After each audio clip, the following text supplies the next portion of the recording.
de moments bénis. Ce sont des moments de restauration. Ce sont des moments de bénédiction. C'est ça qui nous donne la force et l'énergie pour un nouveau départ. Amen. Parce que Dieu est Dieu. Nous allons lire le psaume 139. À partir du premier verset jusqu'au 17e. Et je pourrais aussi lire les versets 23 et 24. Et si vous êtes prêts, nous allons lire ensemble.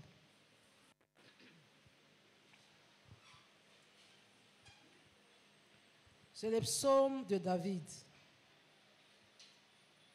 Éternel, tu me sondes et tu me connais. Tu sais quand je m'assieds et quand je me lève. Tu pénètres de loin ma pensée. Tu sais quand je marche et quand je me couche, et tu pénètres toutes mes voies. Car la parole n'est pas sur ma langue, que déjà, ô Éternel, tu la connais entièrement. Tu m'entoures par derrière et par devant, et tu mets ta main sur moi. Une science aussi merveilleuse est au-dessus de ma portée. Elle est trop élevée pour que je puisse la saisir. Où irai-je loin de ton esprit? Et où fuirai-je loin de ta face? Si tu montes aux cieux, si je monte aux cieux, tu y es. Si je me couche au séjour de mort, tu vois là. Si je prends le zèle de l'aurore et que j'aille habiter à l'extrémité de la mer, là aussi ta main me conduira et ta droite me saisira.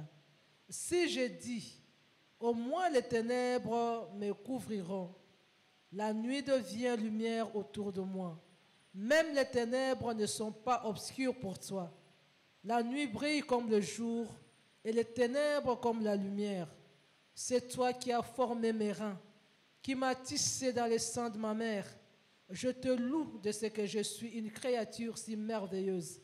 Tes œuvres sont admirables et mon âme le reconnaît bien. Mon corps n'était point caché devant toi lorsque j'ai été fait dans un lieu secret, tissé dans les profondeurs de la terre.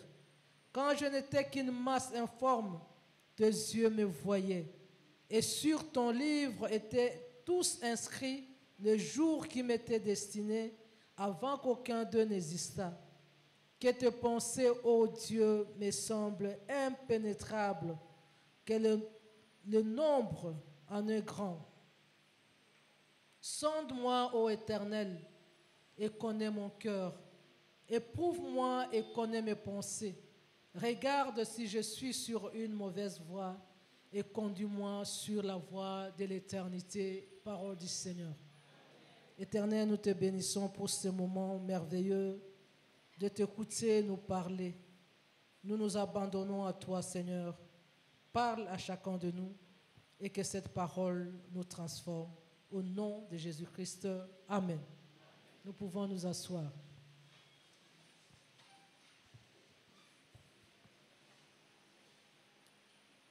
En lisant ces merveilleux poèmes, psaumes chantés par David, le Seigneur m'a mis à cœur de partager avec nous ce thème « Sois sérieux avec Dieu ».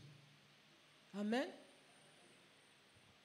Notre vie avec Dieu commence par une relation.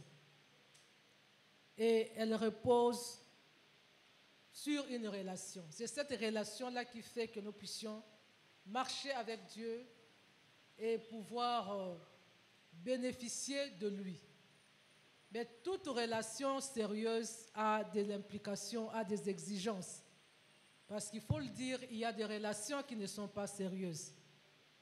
Quand une relation est sérieuse, il y a la recherche d'une intimité au quotidien. On aime rester ensemble, on aime communiquer, on aime se faire du bien. C'est alors qu'on dira que cette relation est sérieuse. Notre relation avec Dieu commence par la nouvelle naissance, c'est-à-dire le sacrifice du Fils unique de Dieu, qui a laissé son trône pour prendre ta place, prendre ma place, afin d'établir cette relation. Nous pouvons déjà voir que ce que Dieu a sacrifié de si précieux prouve à suffisance que Dieu est sérieux dans sa relation avec nous. Il est venu nous chercher alors que nous étions encore dans la boue du péché. Il n'a pas hésité de donner ce qu'il avait de plus cher. Et Christ a laissé son trône pour cela. Dieu est sérieux et Dieu restera toujours sérieux. Et nous devons comprendre cela pour que nous puissions aussi devenir sérieux par rapport à cette relation. Il y a 2 questions auxquelles j'aimerais qu'on puisse réfléchir aujourd'hui. La première, c'est pourquoi et comment être sérieux avec Dieu en rapport avec ce que nous venons de lire dans ces psaumes.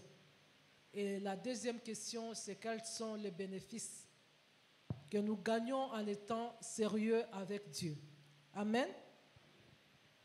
David a chanté ces cantiques ou ces psaumes pour exprimer son émerveillement de ce que Dieu est et de ce que Dieu est capable de faire. David a marché avec Dieu. David avait une relation particulière avec Dieu. Mais il a observé la façon de vivre avec Dieu. Il a remarqué que Dieu est vraiment tout-puissant. Il est capable de beaucoup de choses. Il est capable de voir tout ce que David dit ou tout ce que David fait. Les faits, les gestes, les actions, les pensées même. La parole avant même qu'elle sorte, Dieu est déjà au courant. Pas seulement que Dieu est omniscient, mais il est aussi omnipotent. C'est-à-dire qu'il est capable de faire de grandes choses qu'aucun homme ne peut faire. Et David a aussi observé et il a vu que Dieu est omniprésent. Il dit, mais où est-ce que je peux me cacher loin de toi? Partout où je peux me mettre, partout où je vais aller, au ciel, sous la terre, dans l'eau, partout tu es là, ton œil me voit. Il s'est dit, mais peut-être que dans les ténèbres, comme toi tu es lumière, tu ne peux pas me voir. Curieusement, David dit que même dans les ténèbres, la présence de Dieu fait que ces ténèbres deviennent lumière. Alors, qu'est-ce que je peux faire? Où je peux me cacher? C'est comme ça qu'au verset 23 et 24, qui pratiquement résume ces psaumes, il dit, Seigneur, sonde-moi. Moi, je parle, moi, je fais des choses, moi, je pense. Mais toi, sonde. Si tu trouves que je suis une mauvaise voie, ramène-moi. Et même moi sur la voie de l'éternité. Après avoir marché avec toi sur cette terre, j'aimerais passer l'éternité avec toi. Amen. Est-ce que ce n'est pas ton désir ce matin? Alors, quand David dit à Dieu de sonder son cœur, c'est parce que David veut être sérieux avec Dieu. Parce qu'il a trouvé que Dieu est vraiment sérieux. Nous voulons réfléchir. Et moi, j'ai l'habitude de dire, la parole de Dieu, c'est un miroir. À chaque fois qu'on s'observe, à chaque fois qu'on se regarde, il faut corriger ce qu'il y a à corriger, redresser ce qu'il y a à redresser, prendre ce qu'il y a à prendre et faire ce qu'il y a à faire, abandonner ce qu'il y a à abandonner. Amen. Parce que personne ne peut regarder sur un miroir, voir des taches sur son visage et laisser passer comme ça et sortir, continuer son chemin. Non. On arrange toujours ce que le miroir te montre. Et c'est ce que la parole de Dieu est pour nous. Pourquoi et comment être sérieux avec Dieu? D'abord, à cause de tout ce que Dieu est et de tout ce qu'il est capable de faire. Si tu comprends, si je comprends, la seule réaction, la seule attitude, c'est d'être sérieux avec Dieu. Amen. Parce que Dieu ne blague pas. On ne peut pas blaguer avec Dieu. Dieu n'est pas un ami. Dieu n'est pas un camarade. Dieu, c'est un supérieur. Dieu, c'est un père. Dieu, c'est le tout autre. C'est lui le créateur et nous devons être sérieux avec lui. Et la bonne compréhension de ce que Dieu est et de ce qu'il est capable de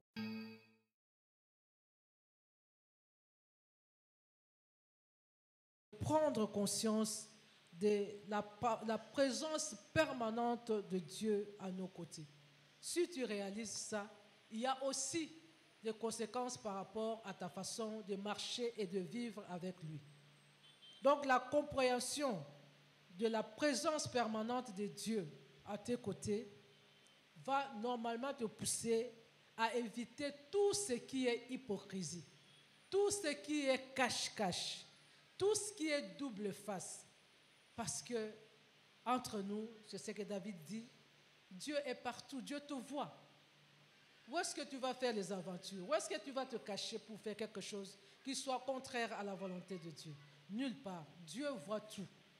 Et Dieu connaît tout. Même les pensées qui sont encore à l'intérieur de nous.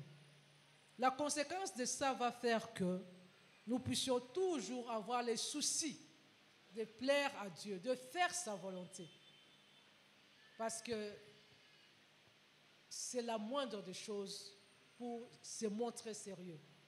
L'apôtre Paul, dans 1 Corinthiens 10, verset 31, a dit, tout ce que tu fais, que tu manges, que tu boives, que tu fasses quelque chose que ce soit, fais-le pour la gloire de Dieu.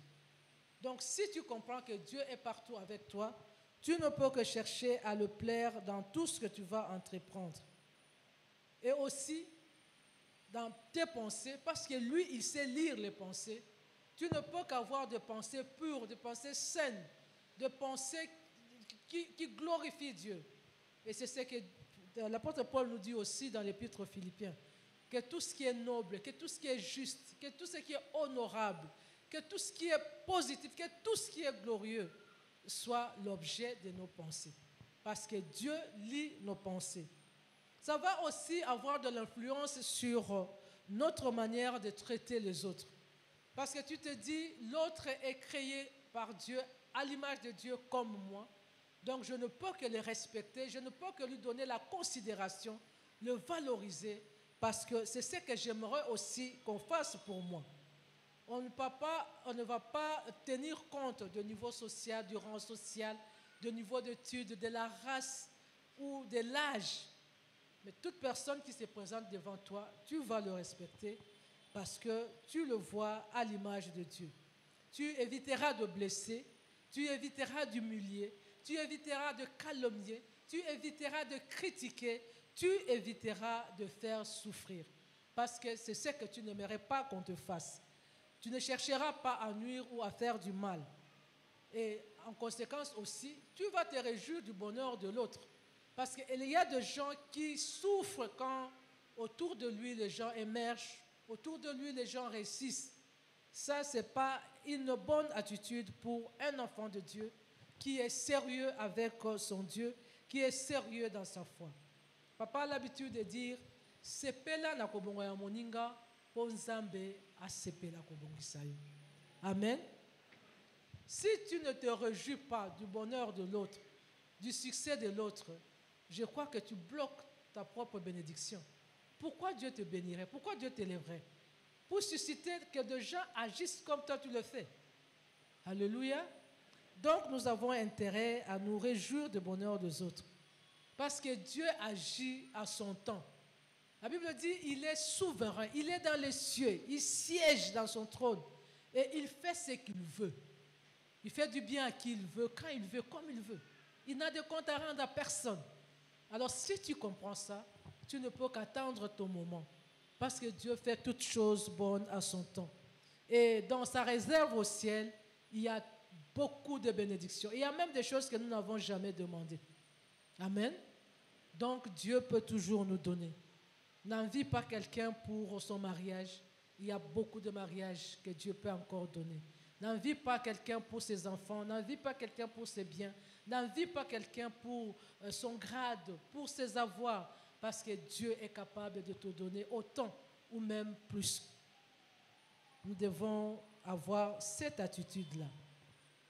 Deuxièmement, être conscient d'être sous le regard de Dieu.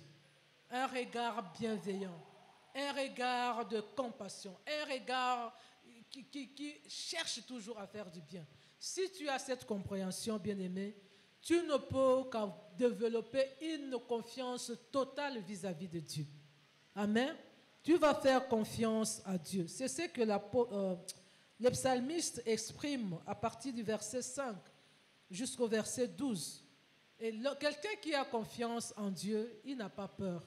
Il ne panique pas. Il ne s'agite pas. Peu importe la situation dans laquelle il se trouve, il n'aura pas peur parce qu'il sait que Dieu est au contrôle. Parce qu'il sait que partout où il est, Dieu est là. Parce qu'il sait que Dieu est capable de changer les temps et les circonstances. Il est capable de transformer la situation. Il est capable d'arrêter un malheur. Il est capable de lever. Alléluia. Alors ça ne peut que te pousser à avoir confiance en lui. Et pour cela, tu vas chercher davantage à le connaître et à t'accrocher à lui. Et ça va développer de plus en plus cette communion et cette intimité.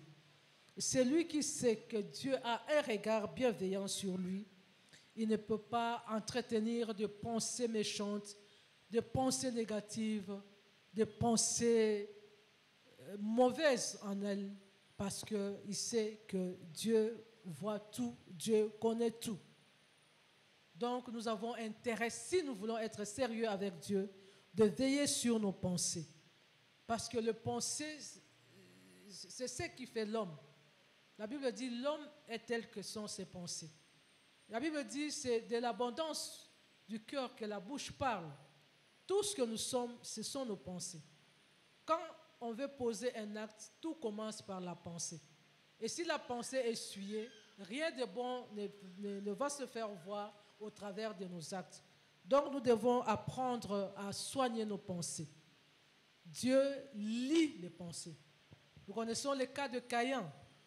Caïn est allé faire l'offrande avec son frère. Il y a des pensées mauvaises qui commençaient à monter en lui contre son frère. Dieu l'a mis en garde en disant, Caïn, relève ta tête. Tu as des pensées mauvaises sur ton frère. Mais si tu relèves la tête, si tu combats tes pensées, tu ne vas pas commettre ce que tu as envie de commettre. Caïn n'a pas écouté l'avertissement de Dieu. Il est allé, il a tué son frère. Amen. Mais toi et moi, nous savons que Dieu parle. Dieu peut nous arrêter à partir de nos pensées pour que nous n'arrivions pas aux actes. David aussi, c'était la même chose. Quand il a vu la femme de Uri, Bathsheba, du haut de sa maison, il pouvait s'arrêter au niveau de ses pensées, arrêter ses pensées d'envie, mais il les a nourries jusqu'à aller commettre l'acte que Dieu n'aime pas, au point qu'il est allé même à tuer le mari de cette femme. Nous devons aussi, par rapport à cette compréhension, contrôler tout ce que nous avons comme parole. Parce que le psalmiste dit, avant même qu'une parole sorte de moi, toi tu l'as déjà complètement connue. Donc nous devons gérer nos paroles, nous devons nous maîtriser. Il y a des gens qui ne prononcent que de paroles méchantes. Il y a des gens qui ne prononcent que de paroles qui blessent. Alléluia. Nous devons éviter cela parce que Dieu contrôle tout. Nous devons savoir sanctionner nos paroles. Parce que des fois, on blesse sans le savoir. Quand on est trop fâché, quand on est trop triste, on peut prononcer des paroles comme ça. Les gens disent les paroles s'envolent, les écrits restent. Mais il y a des fois où les paroles s'envolent, mais ça va s'écrire dans le cœur de quelqu'un. Amen. Tu peux blesser pendant que tu es fâché. Mais après la réconciliation, qu'est-ce que tu vas faire? Tu vas arracher ces paroles-là. Il a déjà écouté, c'est déjà entré. Même si tout va se réparer, mais les paroles-là sont restées. Alléluia. C'est pourquoi il faut éviter. Surtout quand tu es fâché, quand tu te chamailles avec ton frère, avec ton mari, avec ton épouse, d'oser. Alléluia. D'oser. Parce que tout ne s'arrête pas avec la colère. D'ailleurs, la Bible dit que la colère n'accomplit pas la volonté de Dieu. Tout ne s'arrête pas. Même nos ancêtres disent Singa famille et bendanak et katanagati. Aujourd'hui, tu peux être en conflit avec ton frère, avec ta soeur, tu lui dis n'importe quoi, mais sache qu'un jour, il y aura réparation, il y aura réconciliation. Qu'est-ce que tu feras de ces paroles mauvaises, méchantes humiliantes que tu as prononcées. Nous devons faire attention à ça. Nous devons aussi sanctionner nos actes. Ne jamais poser des actes qui te feront regretter un jour. Jamais poser des actes dont tu ne sauras même pas te tenir devant Dieu. Nous devons nous contrôler parce que nous savons que Dieu est toujours aux côtés de nous. Il nous regarde. Et par rapport à ça aussi, même la façon de traiter les autres, nous devons aussi veiller à cela. Il y a un pasteur qui a écrit que notre cerveau, c'est comme une banque de données. Quand nous versons l'argent à la banque nous rend la monnaie que nous avons versée. Tu as ouvert un compte dollar, c'est un compte dollar. Tu verses des dollars, tu récupères les dollars. Tu as ouvert un compte franc congolais, tu verses les francs congolais, tu récupères les francs congolais. C'est la même chose avec notre cerveau. Ce que tu déposes dans le cerveau, c'est ce que tu sortiras quand tu veux parler. Et des fois, on s'étonne, il y a des personnes qui n'ont que des paroles blessantes, qui n'ont que des paroles qui font souffrir, humiliantes, qui n'ont que des paroles malsaines. Il faut savoir que c'est ce qu'il a placé dans sa banque à donner. Alléluia. Alors nous devons veiller à ce que nous emmagasinons dans notre cœur. Parce que c'est de l'abondance de ce cœur-là que notre bouche va parler.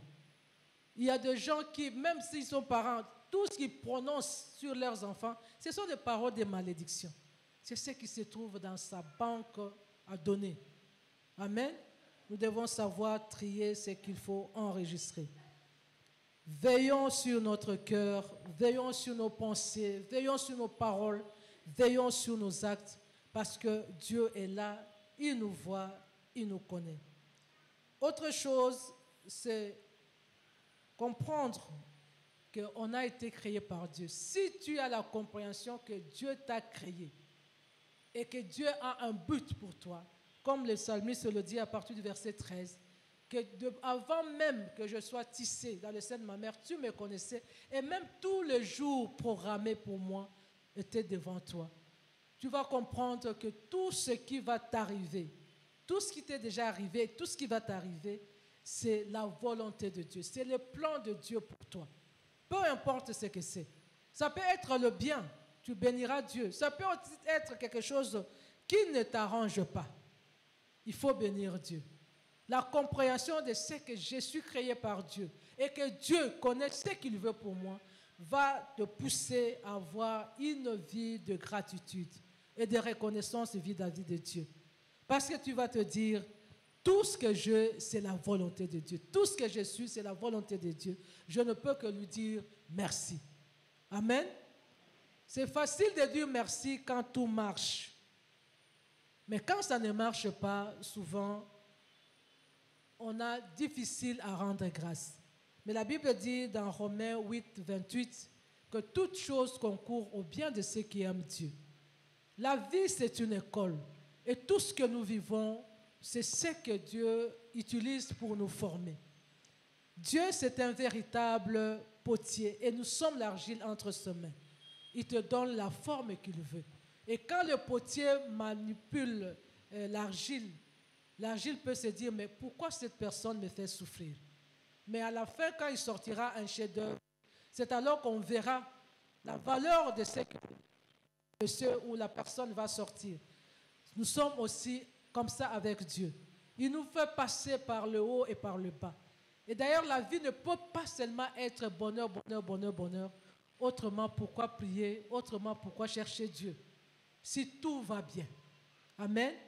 Et si tout va mal aussi, à quoi bon prier? Quand est-ce que je vais témoigner? Dieu a fait la vie de sorte qu'il y ait toujours le haut et le bas. C'est ça le mouvement de la vie. Quand tu montes, sache que c'est Dieu qui t'a fait monter. Accroche-toi pour demeurer longtemps avec lui là-bas. Mais quand tu descends, sache que tu n'es pas là pour toujours. Tu peux toujours remonter. Et même quand on fait l'écho cardiaque, je crois, le mouvement du cœur, c'est comme ça aussi, non? Amen. C'est comme ça que Dieu a fait les choses. Il n'y a pas que Alléluia, Amen.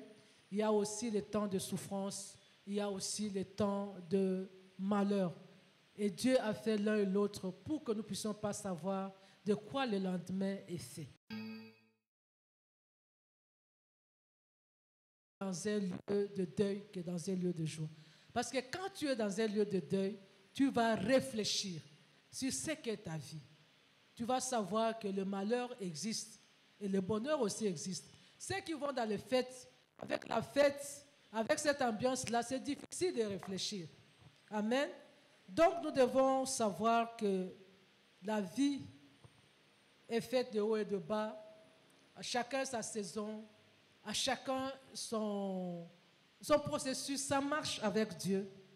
Peu importe ce que je vis aujourd'hui, peu importe ce que tu traverses aujourd'hui, sache que aucun malheur n'est éternel, aucune maladie n'est éternelle, aucune douleur n'est éternelle. C'est venu, ça passera. Amen. Et la compréhension aussi de ce que je suis créé par Dieu va t'amener ou va te pousser à mener une vie de contentement. C'est ce que le psalmiste dit à partir du verset 16. Te contenter de ce que tu as. Hébreux 13, verset 5, la Bible nous dit, il ne faut pas chercher, il ne faut pas se lancer dans l'amour exagéré de l'argent, mais contente-toi de ce que tu as. Amen. Et la Bible ne dit-elle pas, à chaque jour suffit sa peine. Et quand Jésus a appris aux disciples à prier, il leur a dit, demandez à Dieu, donne-nous notre pain de ce jour. Pas notre pain de cette semaine, pas notre pain de ce mois, pas notre pain de cette année, notre pain de ce jour. À chaque jour suffit sa peine. Dieu prend soin de nous au quotidien. Amen. Nous devons nous contenter de ça. Quand il a béni les Israélites dans le désert avec la manne, il a donné l'ordre à Moïse que les Israélites devaient ramasser chaque jour. Pas de réserve. Ceux qui se sont entêtés et qui ont réservé, ceux-là en ont vu. Amen. Ils ont vu que ceux qu'ils ont ramassés avaient pourri. Je ne veux pas par là dire que nous ne pouvons pas économiser. Non, je ne dis pas ça. Je dis seulement que nous ne devons pas nous faire souffrir pour ce que nous manquons aujourd'hui. Parce que si tu souffres par rapport à ton manque d'aujourd'hui, ça va te pousser à aller t'endetter. Et là, tu te mets une cravate au cou et tu vas serrer jusqu'à ce que tu vas t'étouffer. Parce que les dettes ne pardonnent pas. Il y a des gens, pour réaliser un projet, se sont endettés. Ils ont pris des crédits dans la banque. Ils ont hypothéqué même leur maison. Aujourd'hui, ils n'ont plus de maison parce qu'ils n'ont pas pu payer cette dette-là. Amen. La dette, ce n'est pas bien. Quand tu prends, tu es gentil. Tu peux t'endetter pour manger. La nourriture est passée, mais la dette reste. Tu vas t'endetter pour t'habiller pour une fête. Ah, la fête va passer, la dette va rester. Amen. Tu vas te dire peut-être que non, je vais payer à la fin du mois. À la fin du mois, tu auras l'argent, oui. Mais tu crois que cet argent-là, c'est pour payer la dette. Tu n'as plus d'autres besoins que cette dette-là. Il y aura toujours des besoins.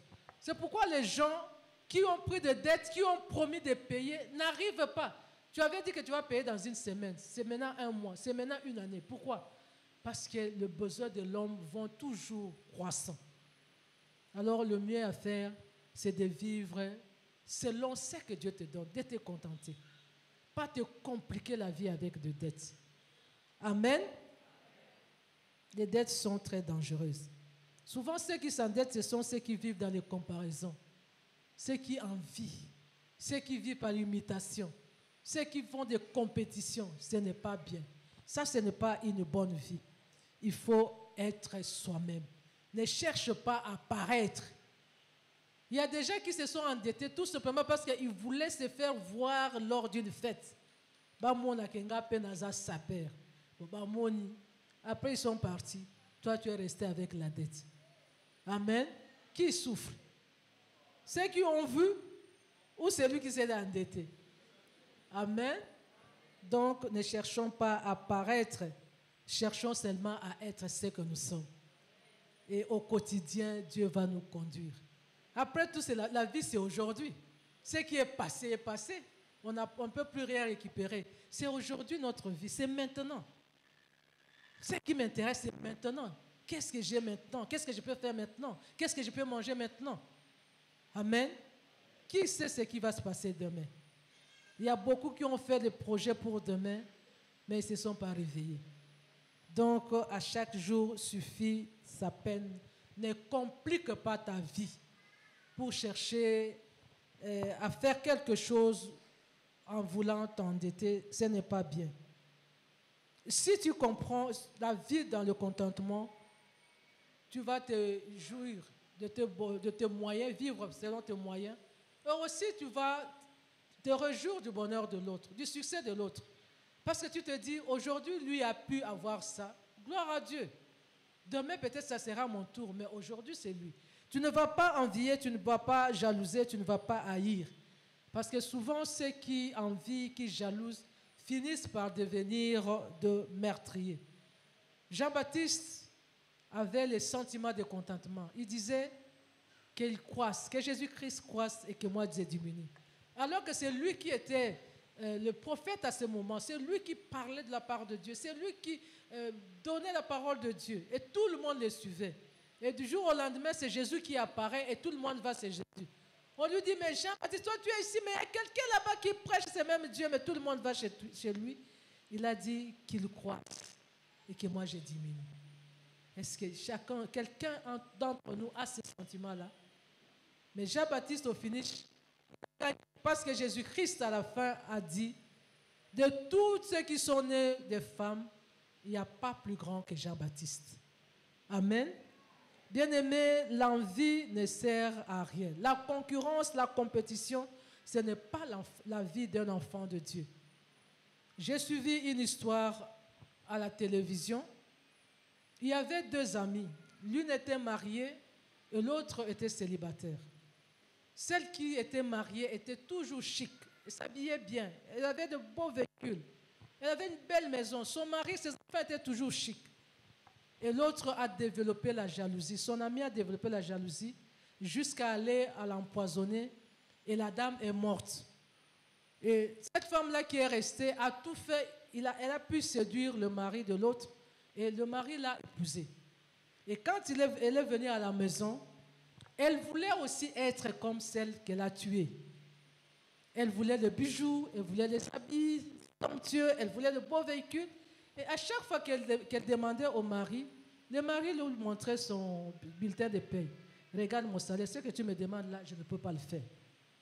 Achète-moi une nouvelle voiture. Regarde avec mon salaire, je ne peux pas le faire. Achète-moi ceci. Finalement, elle s'est dit, mais l'autre, comment elle faisait? C'est alors qu'elle a compris que cette autre femme travaillait. Elle s'habillait, elle s'achetait des choses. Maintenant, elle a regretté parce qu'elle a tué son ami pour rien. Elle ne pouvait pas bénéficier. Bien aimé, ça ne sert à rien d'envier. Envier les postes de quelqu'un. Tu te dis, quand je serai chef à sa place, je serai bien. Tu sais ce qu'il lui endure. Moi, des fois, quand je regarde ceux qui sont les autorités des personnes élevées là, des fois, au début de son mandat, tu vois, il est beau, il est posé, il est bien. Mais quelques temps après, tu vois le visage qui devient... Il vieillit du coup. Les responsabilités pèsent. Amen. Alors, ne cherche pas vite les responsabilités. Parce que si Dieu veut te lever, Dieu va te préparer. Il te donnera la carrière, il te donnera le cœur, l'énergie pour pouvoir assumer ces postes. Mais si tu précipites, tu fais ça de toi-même pour éliminer quelqu'un et remplacer, tu verras que tu ne vas pas supporter. Le poids là va te peser et tu vas faire l'AVC. Amen. Vivons dans le contentement et attendons le temps de Dieu. Cette même compréhension de ce que c'est Dieu qui m'a créé, et si je suis ce que je suis, c'est Dieu, va te pousser à être humble, à développer l'humilité, parce que tu te dis, tout est grâce. Quelqu'un qui reconnaît qu'il ne mérite rien, et que tout ce qu'il a vient de Dieu, il ne sera jamais orgueilleux. Il ne va pas minimiser les autres. Il ne va pas mépriser les autres. Il ne va pas rejeter les autres. Bien au contraire, il va accueillir tout le monde avec joie. Il va supporter les faiblesses des autres parce qu'il s'est dit, moi aussi je suis humain, moi aussi je peux me tromper, moi aussi je peux faillir. et j'aurai besoin que les autres me supportent. Il va facilement pardonner aux autres. Mais quelqu'un qui ne reconnaît pas que Dieu est l'auteur de tout, il va penser qu'il mérite. Il va commencer à juger les gens. Il va commencer à condamner les gens. Il va commencer à chasser les gens autour de lui. Attention, une telle personne risque de se voir entourée de personnes qui sont des flatteurs. Parce que les flatteurs, on ne les reconnaît pas. Les flatteurs, ils disent toujours oui. Ils t'encouragent toujours. Ils acceptent toujours ce que tu dis. Et tu te dis, oh, ya motonanga. Asa motonanga, tu ne sais pas pourquoi il s'approche de toi. Tu ne connais pas sa motivation. Les flatteurs, les manipulateurs, ils sont souples. Amen. Des fois, tu te dis, mais il est humble.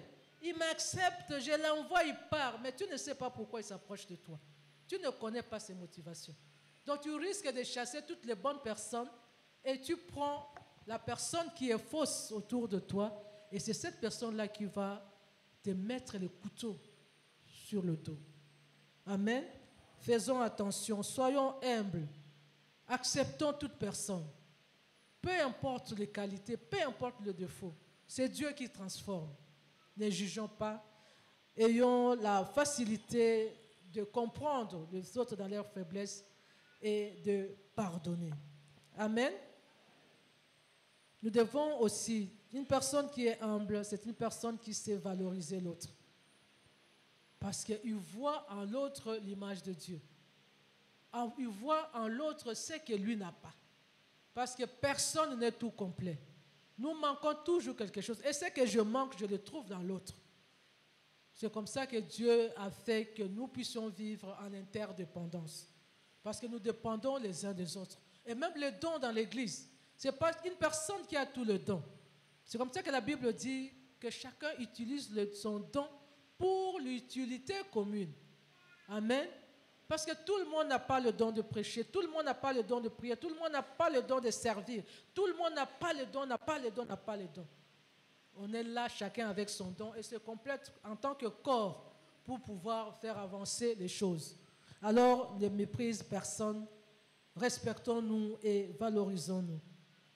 Bien-aimés, nous devons savoir que l'autre est toujours comme un miroir. Ce que tu projettes sur lui, c'est ce qui va te refléter aussi. Si tu projettes le mépris, il te reflétera le mépris. Si tu reflètes l'amour, il te reflétera aussi son amour. Si tu le reflètes la méchanceté, il reflétera aussi la méchanceté. Amen. Nous devons faire attention à tout ça. Dieu veut que nous puissions être sérieux avec lui. Et quelqu'un qui est sérieux, quelqu'un qui est humble, ne va pas soupçonner le mal dans l'autre. Il va plutôt faire confiance. Parce que lui aussi ne cherche pas à faire du mal à l'autre. Mais nous devons savoir, comme je le dis, tout ce que nous emmagasinons dans notre banque de données, si ce sont des sentiments, c'est ce qui va se sentir. Si tu as toujours les sentiments mauvais, les sentiments négatifs, le changement de méchanceté vis-à-vis de quelqu'un, même si tu n'as jamais dit à cette personne, la personne va sentir. Il y aura une certaine antipathie entre vous. Et tu vas seulement te dire, mais cette personne-là, pourquoi il ne m'accepte pas? Je ne lui ai rien fait. Tu lui as rien fait, tu es sûr. Amen. Tes pensées là, c'est bien pour elle, c'est bien pour lui. Dieu est Dieu. Dieu sait préserver ses enfants. Amen. Il va te donner de l'antipathie vis-à-vis de quelqu'un même que tu ne connais même pas. Mais après, seulement tu prendras que cette personne t'a causé du tort quelque part. Dieu est bon, alors nous devons être sensibles par rapport à tout ce que le Saint-Esprit nous dit. L'humilité, c'est un signe qui caractérise un enfant de Dieu, qui sait respecter l'autre et qui sait valoriser l'autre. Pour terminer, qu'est-ce que nous gagnons en étant sérieux avec Dieu? Bien-aimé, toute personne qui est sérieuse gagne toujours, même dans la vie. Deux fois, je vois le petit du quartier, un petit qui est sérieux, un petit qui est serviable, un petit qui est honnête. Il gagne la confiance des autres. Tu vois, on lui donne facilement, on lui confie des responsabilités parce qu'on voit que c'est un petit sérieux. Donc la personne qui est sérieuse gagne toujours. Et surtout quand on est sérieux avec Dieu, on gagne toujours parce que Dieu n'est rédevable à personne. Si tu es sérieux avec Dieu, qu'est-ce que tu gagnes? Il y a beaucoup à gagner. J'ai épinglé 7 petits bénéfices. Premièrement, Dieu va t'honorer. 30, que Dieu honore ceux qui l'honorent. C'est 2 Samuel. Dieu honore ceux qui l'honorent. Si tu es sérieux avec Dieu, Dieu va t'honorer, Dieu va te lever, Dieu va te confier des responsabilités. Dieu va accomplir les désirs de ton cœur. La Bible dit dans Psaume 145, 19 et dans Psaume 37, verset 4, que Dieu accomplit les désirs de ceux qui l'aiment. Fais de l'Éternel tes délices, il te donnera ce que ton cœur désire. Si tu es sérieux avec lui, il te donnera, il accomplira les désirs de ton cœur. Tes prières seront toujours exaucées. Si tu es sérieux avec Dieu, Dieu va marcher avec toi et il aplanira tes chemins. Amen. Dieu va marcher avec toi. Et si Dieu marche avec toi, c'est-à-dire que tout ce qu'il y aura comme obstacle sur ton chemin, il va le balayer. Dieu va t'assurer une protection. La meilleure protection que nous puissions avoir, c'est la protection de Dieu. Et si Dieu te protège, tu es vraiment en sécurité. Et Dieu ne protège que ceux qui sont sérieux avec lui, ceux qui lui font confiance. Dieu te bénira et il te donnera de manger le meilleur fruit du pays. Ésaïe chapitre 1, verset 19. Tout celui qui est obéissant, celui qui est sérieux avec Dieu, Dieu le bénit toujours. Tu seras comme la bouche de Dieu. Il exaucera toutes tes prières.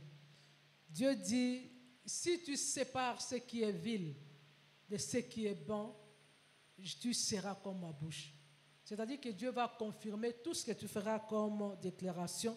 C'est un bénéfice. Et enfin, Dieu te prendra en charge. Si tu es sérieux avec Dieu, tu lui fais confiance, il te prendra en charge. Dans le livre d'Ésaïe, au chapitre 46, de versets 3 à 4, Dieu dit, dès ta jeunesse, je t'ai pris en charge et je continuerai jusqu'à ta vieillesse. Amen. Une meilleure prise en charge que celle de Dieu. Il y a des parents qui ont pris en charge, mais qui se sont arrêtés quelque part. Amen.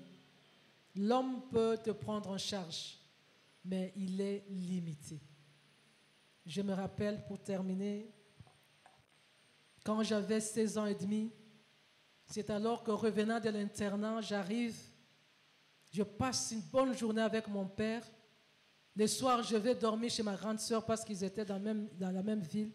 La nuit, on vient nous appeler que papa, ça ne va pas. Et le temps d'arriver, papa était parti. J'avais 16 ans et demi. Pour moi, c'était la fin du monde. Amen. Parce que je n'avais que mon père. Je me disais, je suis fini. Juste avoir ce nom-là, orpheline, ça me faisait peur. Amen. De mon père, je n'ai pris que sa Bible.